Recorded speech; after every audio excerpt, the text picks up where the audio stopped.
ভাগ্য পরিবর্তনের আশায় লিবিয়া থেকে ভূমধ্যসাগর পাড়ি দিয়ে ইতালি যাবার পথে অনেকেই আটক হন সে দেশের আইনশৃঙ্খলা বাহিনীর হাতে। তাদের বেশিরভাগের স্থান হয় ডিটেনশন সেন্টারে। অনেকে আবার মুক্তিপণের দাবিতে পাচারকারী চক্রের হাতে শিকার হন নির্যাতনের। আন্তর্জাতিক অভিবাসন সংস্থার সহায়তায় ডিটেনশন সেন্টার থেকে ছাড়া পেয়ে বৃহস্পতিবার সকালে লিবিয়ার বুরাক এয়ারলাইন্সের একটি ফ্লাইটে দেশে আসেন 175 বাংলাদেশি। বর্ণনা দেন কতটা মানবেতর জীবন কাটাতে হয়েছে লিবিয়ার ওই সেন্টারে। মোবাইল পাসপোর্ট সব নিয়ে গেছে, পরে এক লেবি ঘরের ভিতরে আটকে রাখছে, অনেক অত্যাচার করছে, টর্চারিং করছে, মারধর করছে।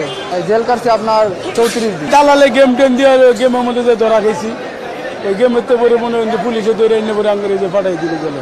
বাড়িতে মনে হয় জমিন টমিন বেচা জমি বেচা বাড়িতে টাকা দিছে, বিকাশ নাম্বারও দিয়ে হয়েছে, আবার ব্যাংক চেকে নিয়ে গেছে, আর বিভিন্ন ভাগে টাকা নিছে। টোটালে 18 লক্ষ টাকা গেছে, আরো বাকি 3 লাখ টাকা আমি পরে দিচ্ছি।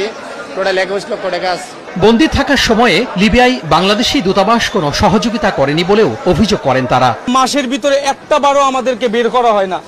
4 দেয়ালের ভিতরে আমাদের একটা রুমে সবসময় আটকা রাখা হয়। বাংলাদেশি যে এম্বাসি লিবিয়াতে আছে, যে আমাদের লিবিয়াতে আমাদের সাথে আরো আপনার 150+ বাংলা বাইট হয়েছে।